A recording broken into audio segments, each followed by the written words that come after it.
Salam şagirdlər, hər vaxtınız xeyir olsun. Bugünkü mövzumuz vəzlər və onun funksiya pozğunluqlarıdır. Gəlin suallara baxaq.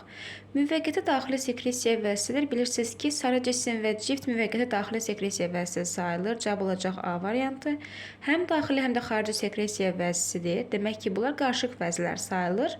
Və biz bilirik ki, mədə-altı vəzi cinsiyyət vəzsi olacaq qarışıq sekresiya vəzsi olacaq D variantı. Xarici sekresiya vəzləri uşaqlar hansılardır? Tər vəzisi, piy vəzisi, süd vəzisi, ağız suyu vəzləri. Demək ki, ağız suyu vəzisi xarici sekresiya vəzisi cavab olacaq. Orada C variantı. Bəzən də yetkin adamlarda əllərin, ayaqların, burnun çox böyüməsine təsadüf edilir. Bu səbəb nə sayılır? Biz bilirik ki, hipofiz vəzin hiperfunksiyası nəticəsində yetkin adamlarda yaranır akromeqaliya xəstəliyi. Əllər, ayaqlar, burun ölçüləri həddindən artıq başlayır böyüməyə. İndi gəlin baxaq, hipofiz vəzinin deyir, funksiyasının zəifləməsi mi? Xeyr, zəifləməsi deyil. Hipofiz vəzinin əksinə fəallaşması nəticəsində hormonun miqdarı normaldan artıq olması cavab olacaq burada D variantı. 8-ci sualda. İnsanda hansını daxili sekresiya vəzinə aid etmək olar? Mədə-altı vəzi qarışıq sekresiya vəzi, tər vəzi xarici sekresiya vəzidir. Mədə vəzləri olmaz, ağız suyu vəzləri. Deməli, ağız suyu vəzisi xarici sekresiya vəzisidir. Qaraciyər vəzisi xarici sekresiya, mədə xarici sekresiya, tər vəzisi xarici sekresiya. Mədə-altı vəzi qarışıq sekresiya vəzisidir, düzdür. Sadəcə bunun həm var daxili sekresiya vəzisi kimi hormon ifraz edə bilir, həm də ki, xarici sekresiya vəzisi kimi də fermentlər ifraz edə bilir. Ona görə cavab olacaq burada mədə-altı vəzi.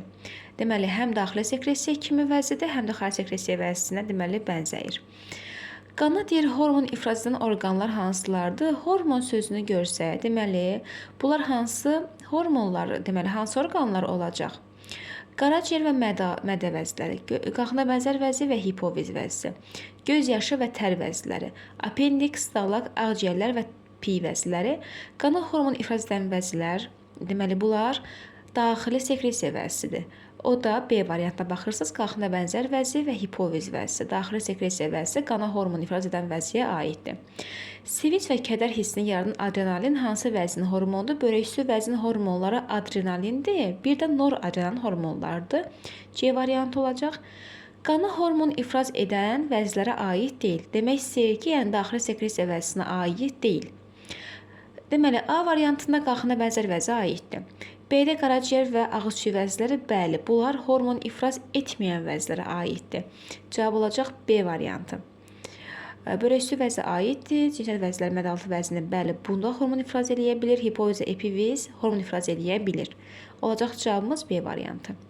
Orqanizmin immun reaksiyalarını tənzimləyən əsas vəzi hansı vəzidir? Təbii ki, timus vəzidə, deməli, T limfositlər sintez olunur ki, bu da immun sistemi yəni tənzimləyən vəzidir. Epifiz, bilirsiniz ki, daxili sekresiya vəzisidir. İnsanda qana hormon ifraz edirlər. Daxili sekresiya vəzisi olan timus və epifiz vəzi. Daxili sekresiya vəzisi. İnsanda hansı vəznin sekretor fəaliyyətinin məhsulu hüceyrədir. Biz bilirik ki, yumurtalığın məhsulu yumurta hüceyrə sayılır. Deməli, hüceyrə dediyinə görə də biz burada cinsiyyət vəzisi olan yumurtalığı götürəcəyik. İnsanda xarici və daxili sekresiya funksiyalarını yerinə yetirən vəzlər hansıları? Təbii ki, bunlar qarışıq vəzlərdir və qarışıq vəzi də burada olacaq yumurtalıqlar. İnsana daxili sekresiyanın məhsuludur. Daxili sekresiya vəzisinin məhsulu adrenalindir. Deməli, börəküstü vəzinin hormonu sayılır.